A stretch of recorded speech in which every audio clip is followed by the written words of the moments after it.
Oh, hello. Can you guys hear me okay? Yes. Cool. And clearly I don't know how to use like PowerPoint, right? Because well, I tried to brand, like I realized when I went through my talk, I wasn't doing enough branding. And I thought like head of marketing was going to be upset, which I realize is myself. But so I hope this is the only glitch. I didn't do the full A/B testing. So who am I? As introduced, my name is Kyoto Tamura. I work for this company called Treasure Data. How many of you know Treasure Data? Wow, not all of them are our employees. I'm amazed. Great. So actually, I'm going to go on a question spree. How many of you consider yourself to be a data analyst? Okay, about half the room. How about data scientist? All right, cool. I don't know how to do PCA either. How many of you are game dev or developer designer? Okay. And everyone else, please shout out what you think you are. There's nobody else here? Everyone falls into those 3 categories or 4 categories? Awesome. Cool. What do you guys use? Python, R, Tableau? Python? Okay, let me ask you the biggest, most important question of the day. How many of you have used Spark? Awesome. You guys must love Scala. Okay. Cool. So today what I'm going to do, but before that, I need to explain at least what Treasure Data is because nobody seems to know except for like 5 people. We provide analytics infrastructure simplified as a cloud service. So a lot of what I'm going to talk about, there's, of course, a way to do it using Treasure Data. But that would turn this talk into a commercial, and nobody likes that these days. So if you're interested more about how we actually offer what I'm going to talk about by using Treasure Data, find me afterwards. And the other thing to keep in mind is, I don't know how to use this thing, is that we're very, very big on open source. I myself is a committer of this project called FluentD. And how many people know FluentD? Awesome. How come fewer people know FluentD than Treasure Data? This is like the first time that happened. It's a log collector, but we also are the folks behind MessagePack, which is a highly compact and efficient JSON-compatible serialization format. And I just pulled together some users of our open source technology, just in gaming, but don't worry, we have users outside of gaming, like Pinterest, Facebook, and so on. So that's a big thing about us. We truly believe in open source as a key enabler for technologists, and we try to open source everything that we do on the client side. So the agenda is really simple. We're not a gaming company. My cousin's son plays Minecraft like there's no tomorrow. I'm not a big gamer myself, but we've had the privilege of working with a lot of leading gaming companies, either as prospects or as our customers. And over the last 3 years that we've been in business, we learned a ton from what works for them, what doesn't work for them, in terms of analytics and data infrastructure. So I codify that into 3 lessons, and you can either agree or disagree or agree to disagree, and those are our findings. And if you are new into the analytics side of the business, I hope you can learn something. And if you're a veteran and with all these battle scars, feel free to contradict me. It's like, no, that's not the way you do it. So the first design pattern is unified data ingestion. And the best way to illustrate this point is to walk through the evolution of analytics for games. Right? So you usually make a game, like here the example is smartphone, but it could be console. And you just put together like some kind of basic analytics. Flurry seems to be very popular just to figure out the number of downloads for smartphone folks. Then you have like analysts, marketing planners, sometimes like for a small studio like CEO, looking at the data and keeping the basic pulse of how well you're doing. Then it turns into something like this.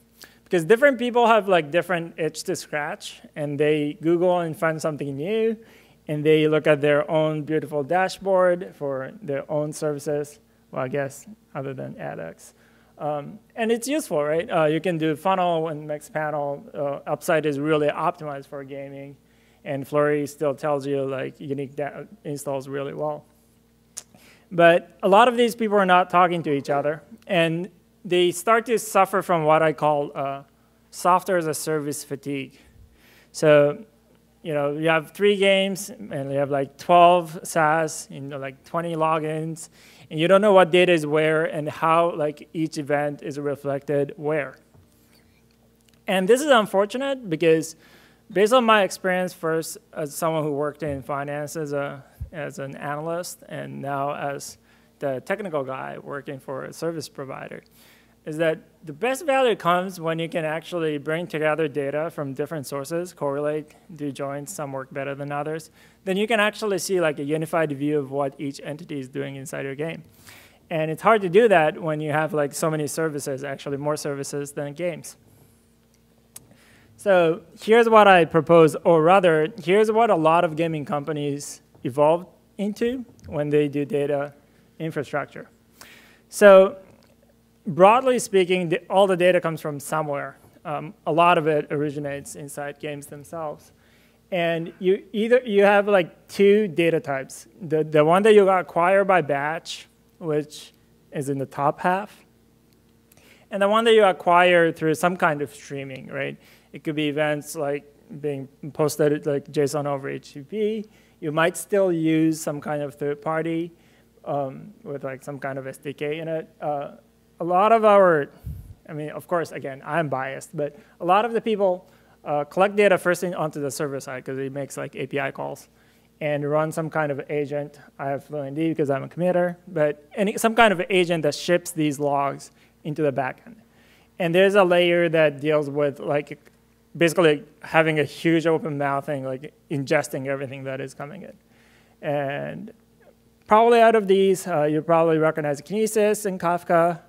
FluentD is, of course, our open source. Another one, Embulk, is a really new open source project that we built to make it easy to basically consume batch imports.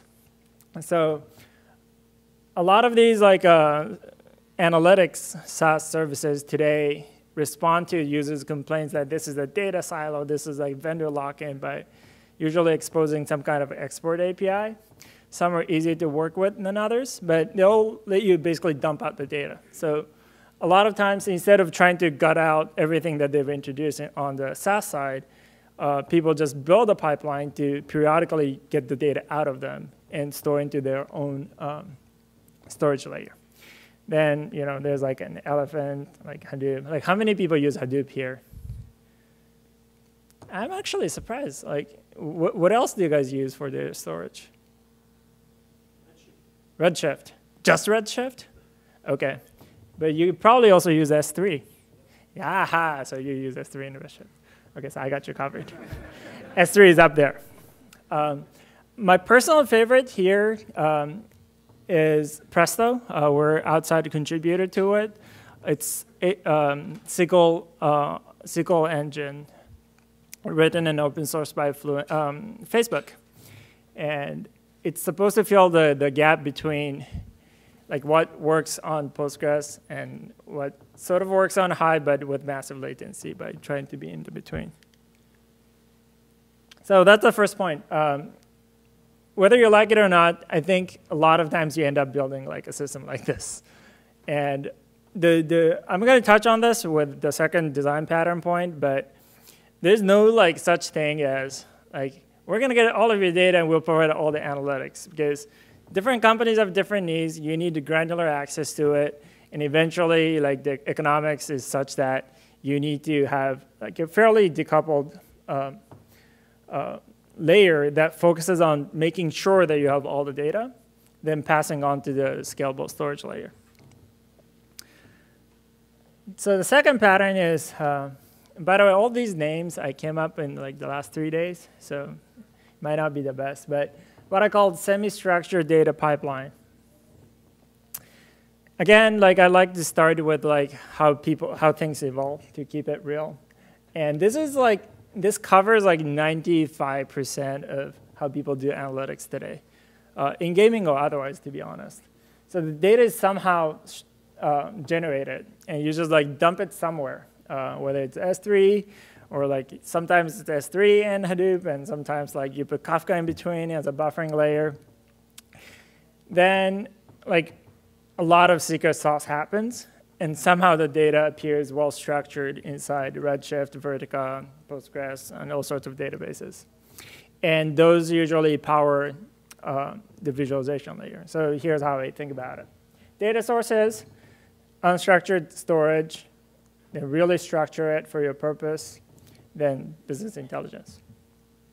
Great, right? This works great. This is like what I see in many progressive companies. But there are some, I don't want to say problems, I said problems, but there's some room for improvement. So the first improvement is what I called schema fatigue and rot. So that middle step seems pretty nondescript, but when I talk to a lot of data architects, data engineers at gaming companies, like they say like their job is like largely thankless and very prone to errors, right?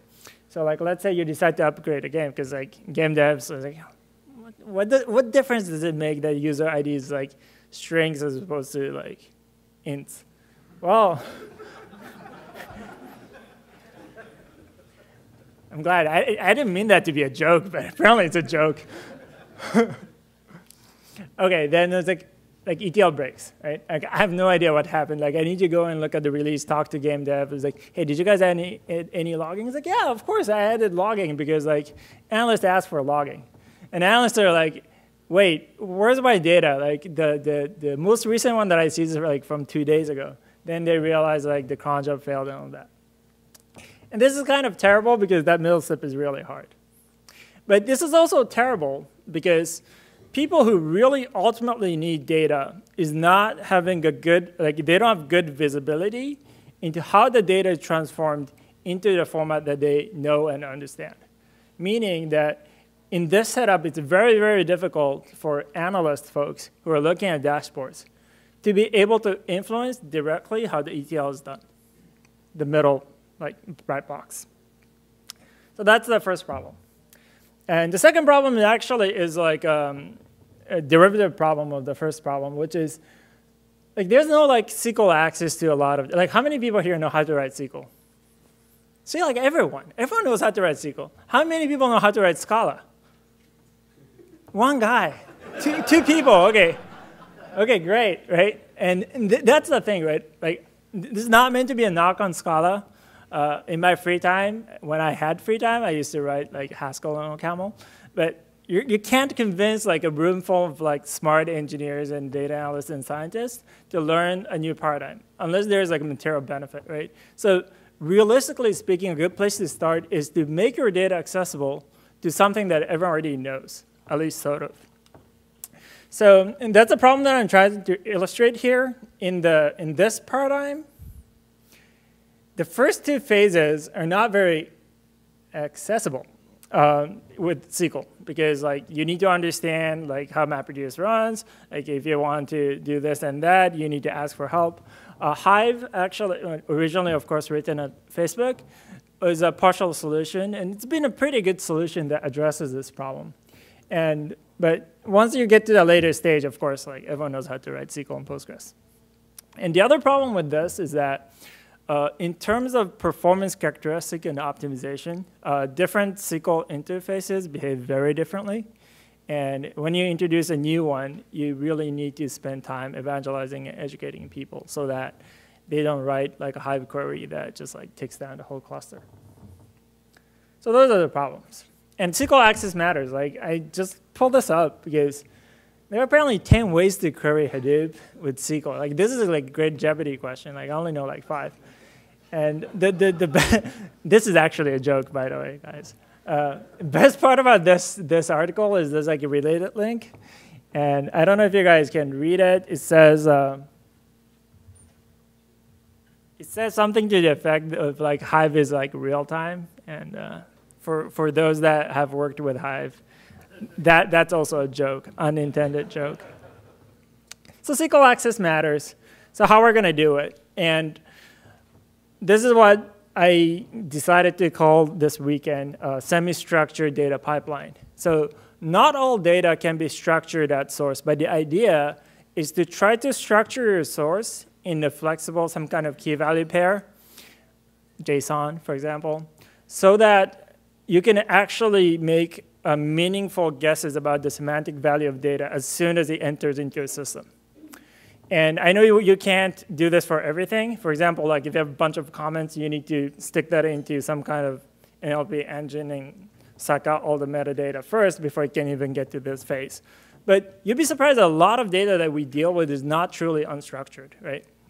For example, if it's like a user event data, well, it has user ID and it has action. It might have extra fields, but you can probably assume that those two fields are always there.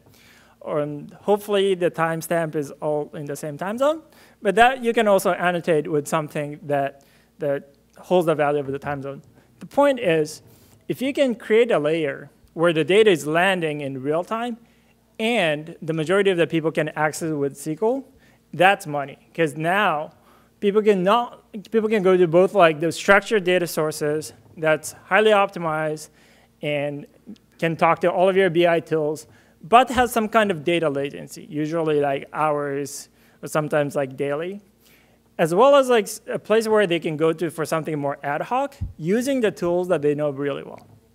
And I'm trying to go for like a subliminal effect and having our logo there. We have some challenges too, but that's really like the pain that we're starting to notice, which is data is coming in real time, but that really does not mean that you can start analyzing and making reports off of them in real time in many environments. So try to go for something like this.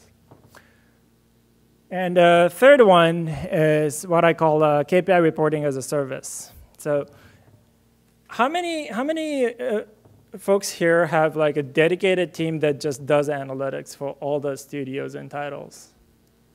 Or maybe if you have like one game, then it's tautological, but. Okay, so a lot of our customers, that was not the case. They have what I call KPI silos. So what happens is like in each studio inside a company, they have their own KPI metric, they have their own data people, and they track their own KPIs. And a lot of times this is not intentional. This is just the way things evolve.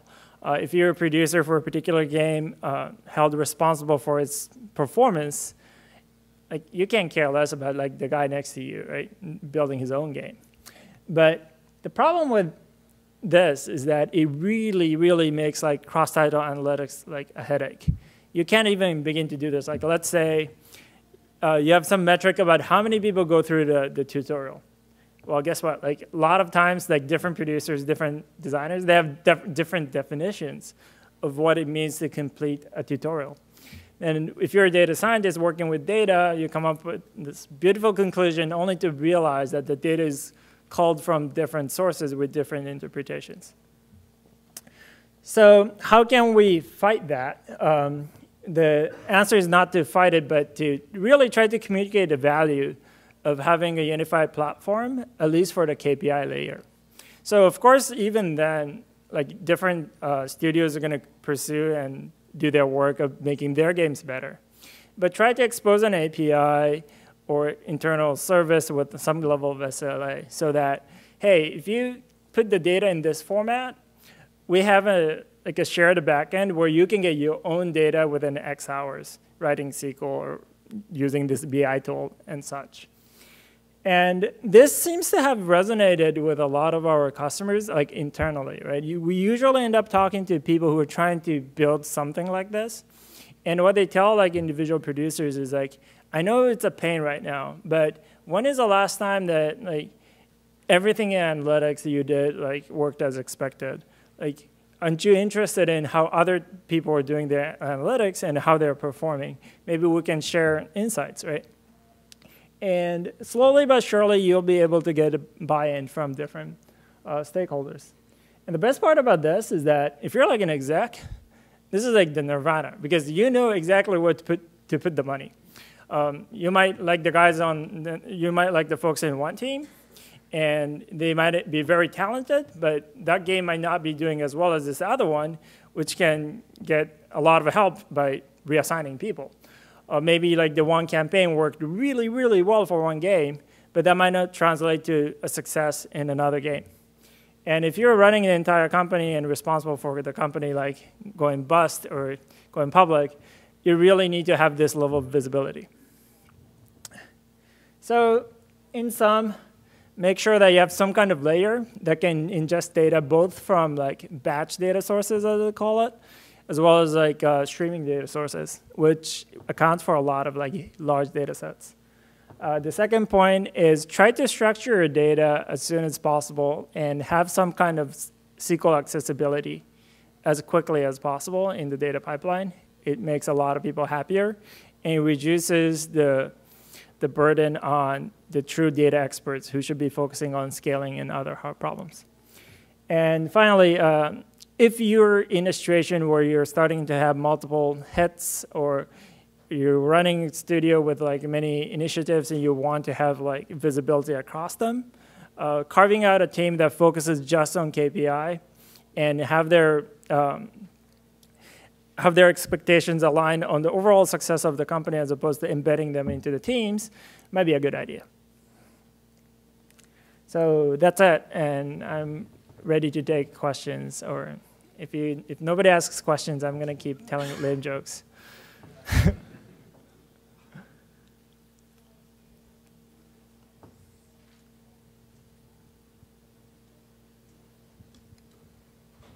Thanks.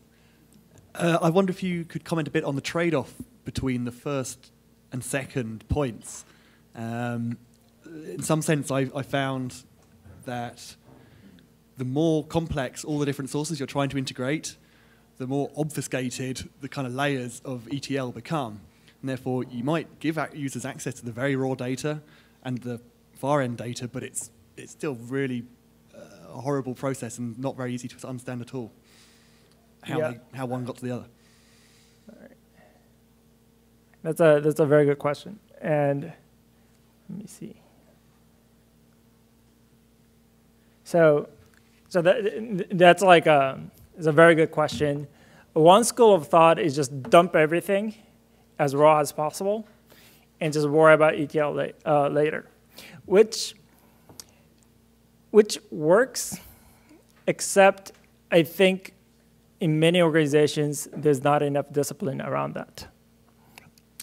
And there are like a couple of things that you can at least start to enforce. For example, at least on the streaming side of things, like anything that generates inside a game, make sure that the logging is done properly, and make sure that it's not just like Joe Smith coming up with his own like crazy format. That alleviates part of the pain. I do agree that sometimes, or many times, is when you have external data sources, you can't really control how the data comes in, and in those cases, there's definitely going to be a hybrid layer inside that semi-structured place where some of the data is like totally unstructured. And it is just the fact of life. And I don't claim to have all the answers. And this is actually one aspect of our business. Like when people come to us and it's like, can we dump all the data in? It's like, well, we need to understand your data first and what you need from it. And sometimes it makes sense to have something in between that actually does further processing. What's like a good example of like this is a mess and there's no way to structure it before I store? Well, actually, in our case, a lot of it fits into the paradigm you've talked about. So, and I like what you say about enforcing a user ID and a timestamp and perhaps some label of what type of client it's come from, and that's really valuable. I guess the sort of stuff I was thinking about more is that even if you have that, one of the issues that was touched on earlier, is that your sort of metadata or what describes the sort of schemas of your event logging, that changes over time, and it can therefore get very complex where you've build a lot of sort of ad hoc code to handle all that and unify it together to sort of see how those different parts have come together into the final solution. Yeah, I mean that's a pretty big problem in and of itself. Even if you assume that the data is semi-structured, how do you ensure the semantic correctness? Yeah. The answer is not always possible, but there are some trade-offs. For example, I mentioned JSON, which has no semantic versioning built into it. But if you use something like, I don't know, Avro or Thrift, they usually have versioning. If I recall, Avro definitely does. I don't know about Thrift now. No, that was a good idea that was mentioned before, which, yeah, and wish we'd done it. But then it has its own drawback, right? It's more rigid, and you need to communicate the ideas with folks who probably don't care to understand what Avro is. So, yeah. Thank you. Yeah, I'd love to talk more about that. Cool. Is everyone falling asleep from lunch? Cool. Yeah, raise your hand if you fell asleep from lunch, right? Cool. All right. Well, thank you, Kimura. No problem. Thank you.